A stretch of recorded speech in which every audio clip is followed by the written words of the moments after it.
ஆசையால் இந்த மாற்றம் ஏனடி பிழையான வார்த்தை போல வாழ்ந்து வந்தேனே உன்னை பார்த்த பின்னே என்னை திருத்திக் கொண்டேனே புரியாத கவிதை போல வாழ்ந்து வந்தேனே அவையாவும் முந்தன் கண்ணில் அர்த்தம் கண்டேனே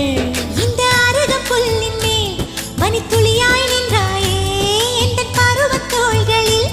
பச்சை கிளியாய் வாழ்ந்தாயே என்னை துளசி செடியாய் சுற்றி வந்தாயோ கண்ணால் பார்த்து பார்த்து வெற்றி கண்டாயோ